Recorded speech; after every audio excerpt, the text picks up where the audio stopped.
Just Like Us, for LGBT young people. Hello and welcome to episode 6 of the Just Like Us podcast. I'm Nura. And I'm Marley. Yes, we finally have a new co-host. Hello, what is up? Brilliant. If you remember from episode 2, I think it was, Marley was a guest interviewee. They are back full-time as one of the new co-hosts, which is very exciting. Yes, it's great to be back. I'm excited about it. Yeah, so my name is Marley. I use a mix of pronouns. I guess I am comfortable with they, them. I'm comfortable with she, her. I'm American, if you can tell by the accent. I studied in London, affiliated with UCL for a while. I'm actually currently in New York. And I'm a student studying film. I'm very passionate about being an advocate and feel really excited to be here. Great. You're listening to Just Like Us, the monthly show for LGBT young people. The topic for this week is positive school experiences. We're an anti-bullying charity, just like us. So there's a lot of focus on how hard it can be for LGBT students. And it's not denying that that is definitely the case a lot of the times. But I think it's definitely important to bear notice that LGBT students, like, there are some unique experiences that we have had that are distinctly positive.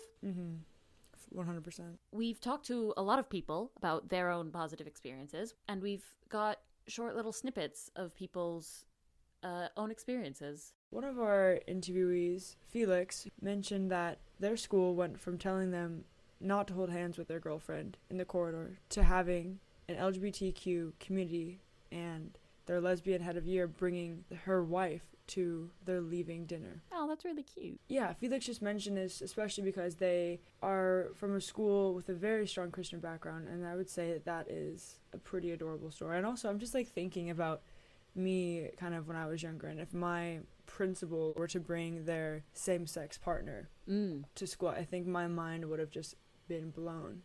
Next, we're going with Ellie, who mentioned that they have a strong experience as a student and they were part of setting up the LGBTQ group at school. And so, shout out to everyone who starts up queer groups or queer activities at school, because from someone who went to those events, who was very closeted with my other closet, like my closeted girlfriend, I cannot say how important that is and how much, like, support and just positivity that has provided for me when I was in school. We also managed to get a lot of stories from Samantha, one of our co-producers. She's had quite a positive experience going back to her own secondary school as a JLU ambassador. So she talked about how, because of some of the stuff she did, she got a lot of teachers and students who were really grateful that she actually came back to her own school to share her experiences. She says, the school hosted a diversity picnic for School Diversity Week, selling cakes and rainbow ribbons to raise money for JLU. So many staff and students were supportive of the event and the themes that we were discussing. It was a really nice surprise seeing my old teachers wearing rainbow ribbons and students in my old school uniform being aware and engaged with LGBT issues. That, to me, is really, really touching. You're listening to Just Like Us, the monthly show for LGBT young people. I feel like a lot of it that makes things positive is being able to be open and being able to actually be yourself, which I feel like a lot of people don't have in school. Like, I know for me, university was an improvement because I could actually be loudly LGBT, whereas at school there was always kind of like, it was always a bit hush-hush, whereas even if my friends knew and like a few people maybe like were aware that I wasn't exactly stereotypically cis-het, there was still the kind of secrecy element of it, which wasn't the best part. I actually, kind of a weird thing happened months ago. So I was dating a girl when I was in high school, and her and I were very much in the closet, but we were together for a while, and a lot of people kind of had a hunch or kind of assumed. Yeah, And that's relatable.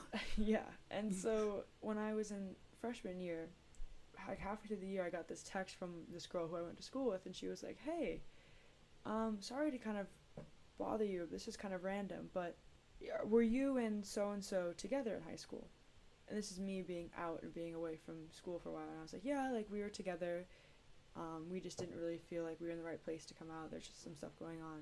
And this girl said to me, she said, you know, I know you didn't necessarily come out during high school, but seeing you guys together, like, seeing you guys happy and just seeing where you are now, especially today, has like given me strength to come out to my family. I very much had the same thing where I remember one of the first people I came out to at school was a girl who had come out to me a week prior, and it was kind of, she had told me and I was like, oh, that's really great, I support you. And then the next week I was like, there's no reason she shouldn't know that I'm also bi.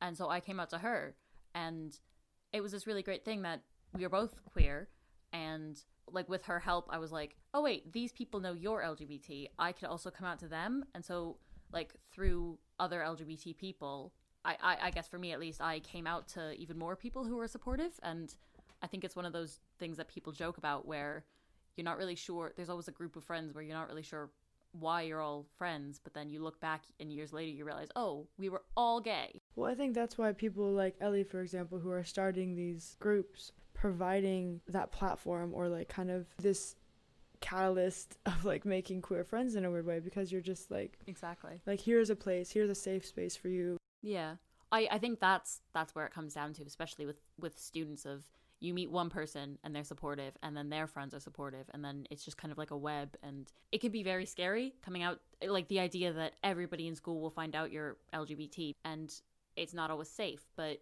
having people that know and having people that support you, and just having your own community, whether it's more LGBT people or your friends who aren't LGBT but are supportive, having people and a community, I think that is, for me at least, the most positive part of being LGBT in school or otherwise. You're listening to Just Like Us, the monthly show for LGBT young people. We've had a good discussion, I think, today. It's nice to reflect and talk about the nice parts about growing up LGBT, because we all know how many hard times you could have being a queer individual. Yeah. I mean, again, we're not an advisory podcast, so if you are having a hard time, LGBT Switchboard is a great place to call and contact. But, you know, there are positive things, and if there aren't positive things right now for you, there will be in the future, because that's what life is like. See you next Thank month. you for listening. You've been listening to Just Like Us, the monthly show for LGBT young people. The show was hosted by Nura and Marley, produced by Samantha, Rosie and Marley, and edited by Clodagh, Ffion and Danny. The music was by Twisterium. We come into schools too. Young people, teachers and parents can find us at www.justlikeus.org.